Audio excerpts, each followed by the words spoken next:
I want you to listen to the sound of your refrigerator right now.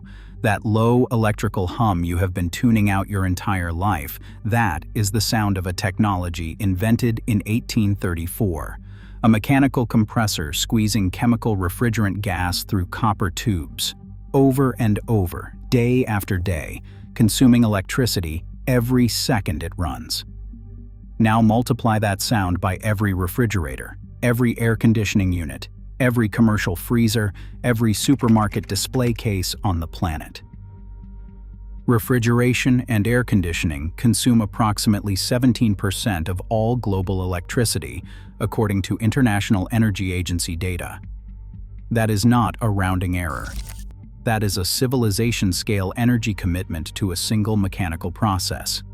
And the machines doing that work have not fundamentally changed in nearly 2 centuries. But there is a technology sitting in laboratories and, increasingly, in commercial installations across Europe that does the same job with no compressor, no refrigerant gas, no reciprocating pistons, and 15 to 30% less electricity. It uses a magnet and a metal alloy, and almost nobody is talking about it. The technology is called Magnetocaloric refrigeration, and it is built on a physical phenomenon discovered in 1881 by the German physicist Emil Warburg. Certain materials, gadolinium, lanthanum iron silicon alloys, manganese iron phosphorus compounds, exhibit a remarkable property. When you expose them to a magnetic field, they heat up. When you remove the field, they cool down. This is the magnetocaloric effect, and it is not theoretical. It is not speculative. It is measured, peer-reviewed, and reproducible physics that has been understood for over 140 years. The mechanism is elegant in its simplicity. A rotating permanent magnet passes over beds of magnetocaloric material while a water-based fluid carries the generated heat away in a continuous cycle.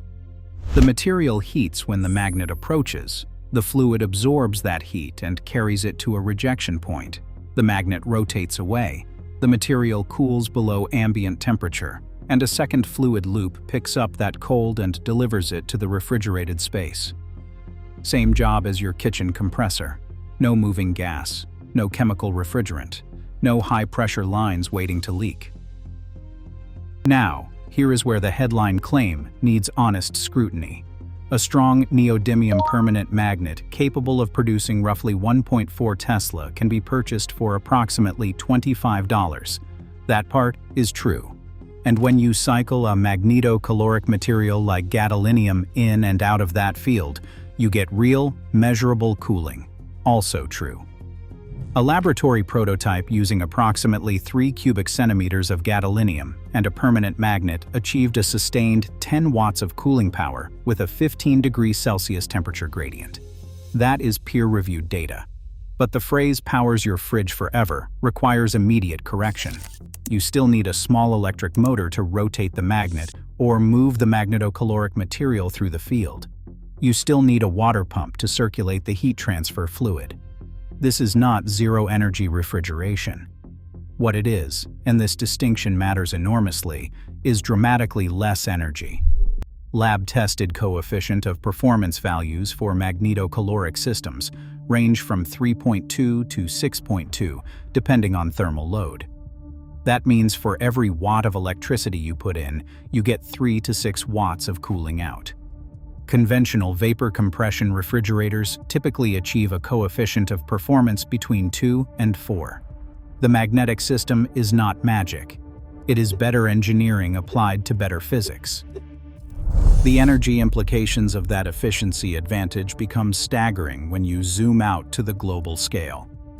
Residential cooling alone is projected by the International Energy Agency to nearly double, growing from 1,220 terawatt-hours per year to 1,940 terawatt-hours per year as global air conditioning adoption rises from 27% of households to 41%. That growth is concentrated in the hottest, most rapidly developing regions of the world: India, Southeast Asia, and Sub-Saharan Africa, places where electrical grids are already strained and where every additional percentage point of efficiency translates directly into whether the lights stay on. A 15 to 30% reduction in cooling energy consumption at that scale does not just save money on utility bills. It reshapes grid planning. It changes how many power plants need to be built. It alters the calculus of renewable energy integration because magnetocaloric systems draw smooth, predictable power with no compressor startup spikes, making them inherently more compatible with solar panels, wind turbines, and the smart grid infrastructure that every energy planner on Earth is trying to build. But the energy savings are only half the story, and arguably not even the more important half. Every conventional refrigerator and air conditioning unit on the planet contains chemical refrigerant, hydrofluorocarbons, or HFCs. These are the gases that replaced the ozone-destroying CFCs and HCFCs of previous generations. The problem is that HFCs solved one environmental catastrophe while quietly building another. The global warming potential of common HFC refrigerants ranges from hundreds to thousands of times greater than carbon dioxide.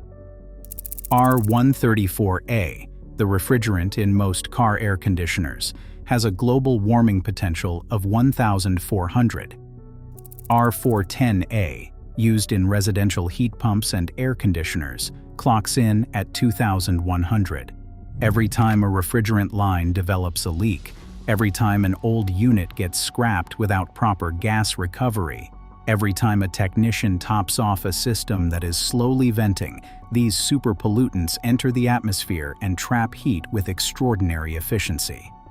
The Kigali Amendment to the Montreal Protocol, now ratified by 171 nations as of March 2025, mandates phasing HFC consumption down to 15% of baseline levels by 2036. The European Union's revised F-gas regulation from 2024 accelerates this timeline even further within its borders. Full compliance with Kigali alone is projected to prevent 0.3 to 0.5 degrees Celsius of global warming by the end of this century. Magnetocaloric refrigeration uses zero refrigerant gas. The heat transfer fluid is water. This technology does not merely reduce greenhouse gas emissions from cooling. It eliminates an entire class of greenhouse gases from the equation. No leaks to worry about. No end-of-life gas recovery protocols. No $1,000 refrigerant recharges. The environmental ledger does not just improve, it transforms. So if the physics is proven, the efficiency is superior, and the environmental case is overwhelming. Why is this technology not already in your kitchen? The honest answer involves 3 genuine engineering barriers that no amount of enthusiasm can wave away. The first is material cost. Gadolinium, the most studied and best-performing magnetocaloric material, is a rare earth element. It works beautifully in laboratory demonstrations, but rare earth supply chains are concentrated, expensive, and geopolitically fraught. Lanthanum iron silicon alloys and manganese iron phosphorus compounds offer cheaper alternatives with competitive magnetocaloric performance, but manufacturing these materials at scale, as large uniform plates or fine structured wires with consistent magnetic properties, remains a materials science challenge that has not yet been solved for mass production. The second barrier is temperature span. The magnetocaloric effect in most materials peaks within a narrow temperature window around that material's Curie point. Maintaining consistent, reliable cooling performance across the range of real-world conditions, from a sweltering garage in Phoenix to an air-conditioned apartment in Stockholm, requires either cascading multiple materials with different optimal temperatures or engineering regenerative cycles that extend the effective span. Both approaches work in principle. Neither is yet cheap or simple enough for a consumer appliance. The third barrier is thermodynamic. 3 documented obstacles currently cap the performance of prototype systems: theoretical limits on cycle efficiency, low operating frequency that restricts cooling power density, and irreversible heat regeneration losses within the magnetocaloric beds themselves that bleed away cooling capacity with every cycle. These are real physics problems, not marketing objections, and solving them requires continued engineering investment. But here is where the narrative shifts from laboratory promise to commercial reality. Because magnetocaloric refrigeration is no longer just a research curiosity, it is being sold. Magnotherm, a German company spun out of the Technical University of Darmstadt, delivered 50 of its Polaris beverage coolers to Coca-Cola starting in 2023. These are not prototypes sitting in a lab. They are commercial units cooling drinks in real-world retail environments. Magnotherm won Innovation of the Year at ATMO Europe 2025, the leading international conference on natural refrigerant technologies. In 2026, Magnotherm is rolling out 10 to 20 units of its Eclipse display cabinet in REWE supermarkets across Germany, and in testing, these cabinets demonstrated 15% greater energy efficiency than propane-based R290 units, which are themselves considered the current gold standard in natural refrigerant cooling. Their stellar platform targets an entirely different scale. 125 kilowatts of cooling capacity designed for commercial HVAC systems and data center applications, where the energy savings multiply into millions of dollars annually. Magnotherm, a French-German venture, debuted its own magnetocaloric display cabinet at the Chilventa Trade Fair in October 2024, demonstrating that Magnotherm is not alone in seeing a commercial path forward. Across the Atlantic, Ames National Laboratory, under the United States Department of Energy, is actively developing a residential magnetocaloric refrigerator freezer targeting 20% lower energy consumption than current DOE minimum efficiency standards. And the material discovery bottleneck is being attacked with computational tools. Machine learning models using random forest algorithms are now screening thousands of potential magnetocaloric alloy compositions, identifying promising candidates in hours instead of years, dramatically accelerating the pipeline from theory to testable material. The real question, the one that should make energy policymakers uncomfortable, is not whether magnetocaloric refrigeration works. It does. It is not whether it can be commercialized. It has been. The question is why there is no coordinated global effort to scale this technology with the urgency that the climate crisis demands. The answer is not conspiracy. It is economics. Vapor compression. Refrigeration is a $39 billion per year compressor market with decades of supply chain optimization, manufacturing infrastructure, workforce training, and regulatory frameworks built around it. Every magnetocaloric cooler that gets installed is a compressor that never gets sold, a refrigerant charge that never gets topped off, a service contract that never gets renewed, a technician certification that loses relevance. The incumbents are not suppressing this technology, they are simply not incentivized to accelerate their own obsolescence. Disrupting that entrenched infrastructure takes time, capital, and political will. It does not take secrecy. But consider the timeline we are actually on. The Kigali Amendment deadlines are approaching. The EU F-gas regulation is already tightening. Global cooling demand is on a trajectory to nearly double within a generation.